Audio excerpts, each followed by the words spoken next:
ไม่สูงค่าไม่สูงพี่น้องผู้ปันแห้งถ่อมยินข่าวเงาเขาตั้งหมดตั้งเสียงเมื่อในวันที่36เดือนปี2025ข่าวเตมีข่าวเงาตะไลโหคอข่าวเสมาต่อไต่ไข่ในปันพี่น้องเฮาเขาไล่ถ่อมยินกะซ้อมกันค่าอ้อค่าเฮาข่าวอันกันมาถ่อมด้วยข่าวเงาปานไหนในกะซ้อมกันค่าเนาะคำขึ้นในตับซึ่งมานเอาเฮอมินมาปล่อยหมากตวกแทงในเสเวงจอกเมเมืองไตปอดห้องว่าเสื่องหนังในข่าวเมื่อคำว่าวันที่29 เดือนปี2025ยามกลางค่ำเตเสียมือ8:39นั้นเฮอหมินซึ่งมานเขามาปั่นเลียมเหนือเวงจองเมเส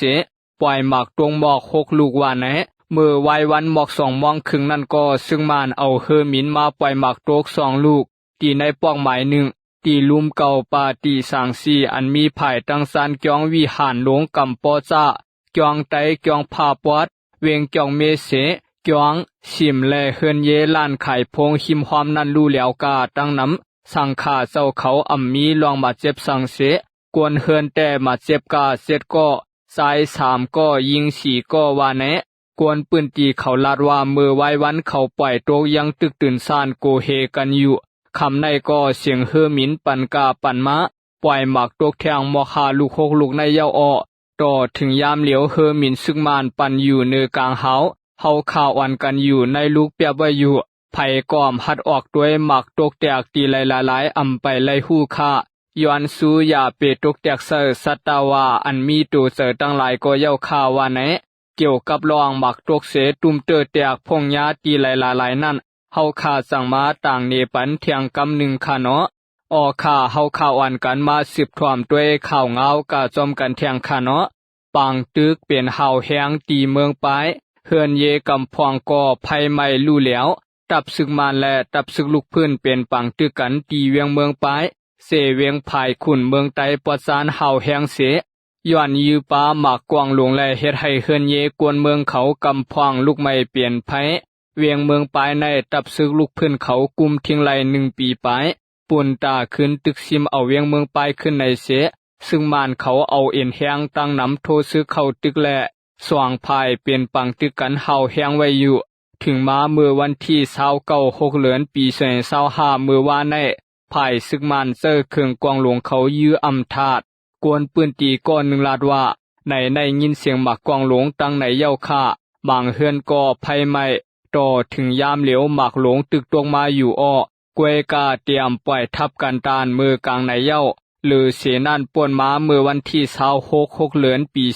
2025ในปังตึกตีเมืองปลายนั้นตับซึ่งมานปล่อยตกปลาหมักอันมีกว้างกวนซึกในตับลูกพื้นก้อน1 ลาดว่ากวนซึกเข้าคาสุดยาไอกว้างหมักแลขี้มุกแตกเลือดออกหักออกเลือดปลาว่าไหนปุ่นตาเตชิมเอาขึ้นเวียงเมืองปลายในเสตับซึ่งมานเอาเอ็นแหงมอคาปากก็เพเป็นสายซึก2 สายเสโทซึกเข้าตึกเย้าก็ยื้อหมักหลงและเอาเครื่องต้นปล่อยหมักซอยแถมแทงป่วนมาเมื่อวันที่6 เดือนปี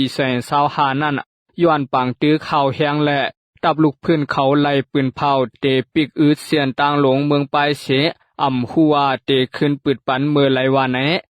ข่าวอ่านกันมาสืบทอมด้วยข่าวเงากะจอมกันเทียงค่ะเนาะสวมพองหลวงเมืองไทยมอบไว้ไทยปันเศร้าคือตีเกียงหายลาดให้เฮ็ดเย้าภายใน5 วันว่าไหนวันที่28 เดือนปี2025ในสวมพองหลวงเมืองไทยเพทองทานชินวัตรและตั้งซุ้มพองหลวงอีกรวยภูมิปุนพรเขาลงปืนตีเสตวนเกียงหายโดยเยี่ยมปันแหงสวยแถมผู้ทบเพนำทมเสปายมกามอบปันไว้กับตัวหมายพังไทยตำตีกวนเศร้าคือเจอไหลหับเป็นกวนไทยว่าไหน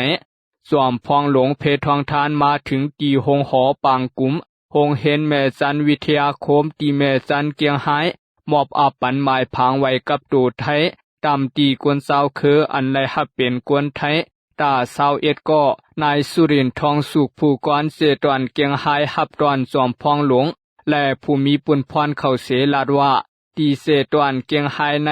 อันไปไล่หมายพังไทยมี130,000 เศษเหง3 ปากเศษ11ก็ อันไล่หมายผางไว้กับตูไทยกานั้นมี 1058 ก็อันไล่ไว้กวนต่างเมืองอยู่เมืองไทยตาเสต่างดาวเข้าเมืองถูกหมายมี6 ปาก 67 ก็อันตึกไปท่าตาเตเฮ็ดสร้างปันกึดเที่ยง 95,000 เหง3 ปาก 91 ก็ว่าไหน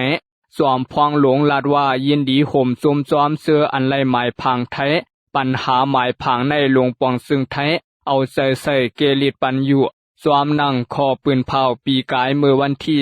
29 10เดือนปี2024นั่นเสเข้าหึงตาเตปันหมายผางกวนไทยนั่นลูกตี1 ปาก 80 วันเสให้เขียวยอมคักตวนให้เหลือ5 วันอันเฮ็ดปันไว้กวนต่างเมืองอยู่ไล่ตาเสนั่นก็ลูกตี2 ปาก 70 วันเส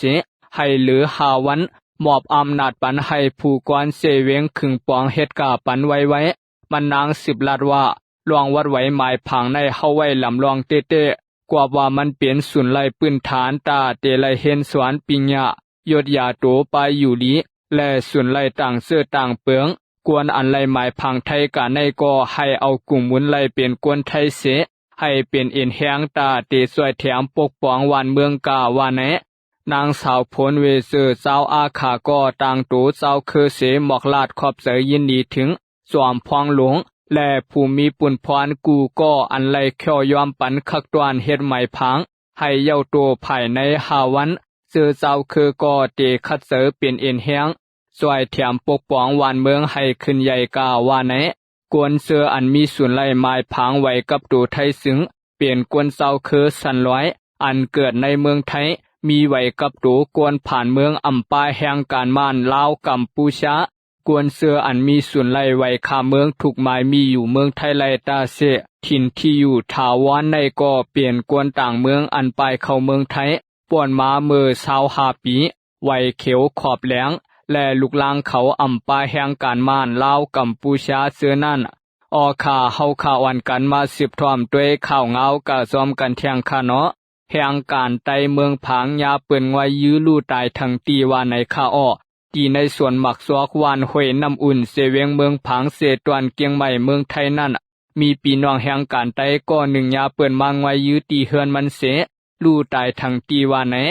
นางเคอปีน้องภายผู้ตายลาเนสื่อข่าวว่าเมื่อวันที่28 6เดือนปี